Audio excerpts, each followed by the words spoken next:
Hello and welcome students. Today we are going to discuss about ratio in your book chapter 2 page number 22. If we want to compare two or more things like length, weight, etc., then we can use a ratio.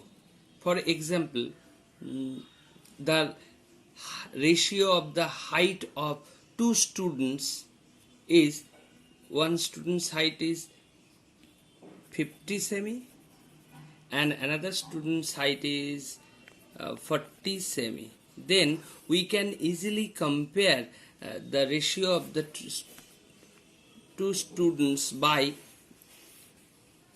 this 50 is to 40. This is the symbol of ratio, which is called is to.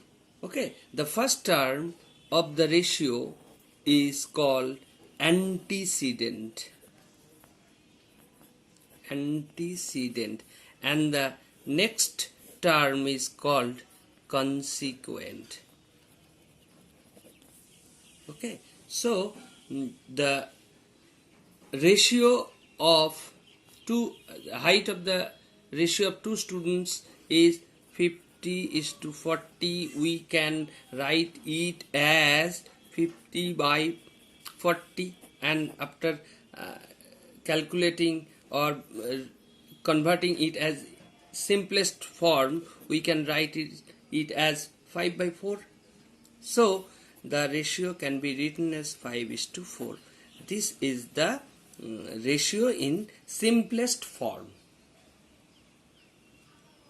Similarly, in case of distribution of money among different students, we can use the concept of ratio. Now, we are going to discuss about different types of ratio. First, if antecedent, we can call it by A, and consequent is B. If in any ratio antecedent is greater than consequent, for example, in this ratio antecedent is 5 and consequent is 4, and 5 is greater than 4. In this case, that is, if antecedent is greater than consequent, then the ratio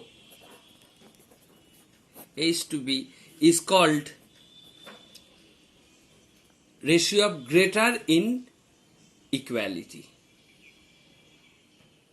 On the other hand, if the ratio is 4 is to 5, that is, antecedent is less than consequent, then the ratio A is to B is called ratio of lesser inequality.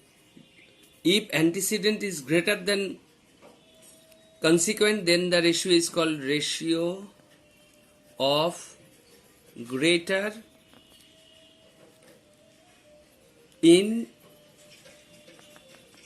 inequality. If antecedent is less than consequent, then the ratio is called ratio of lesser inequality. So it is obviously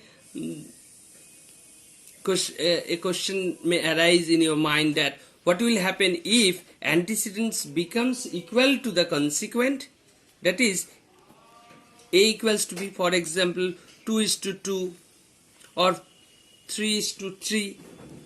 What will happen? Then the ratio is called, where antecedent becomes equals to the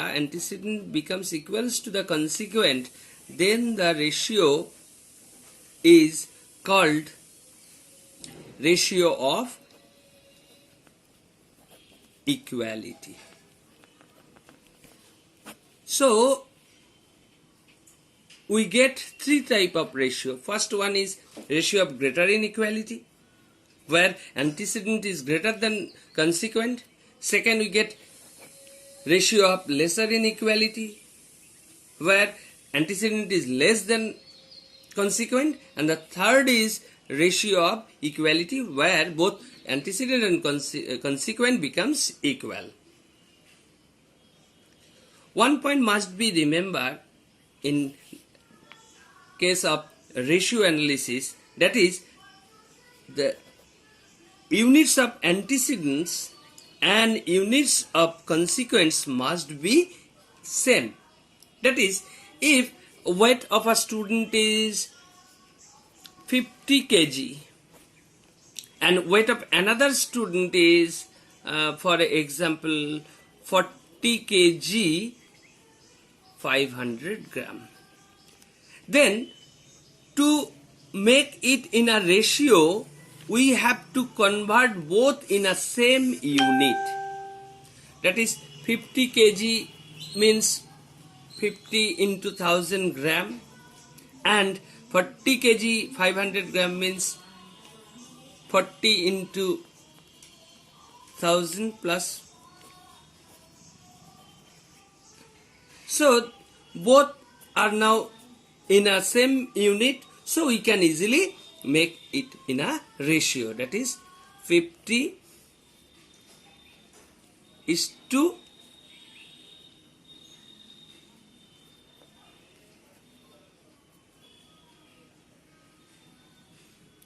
500.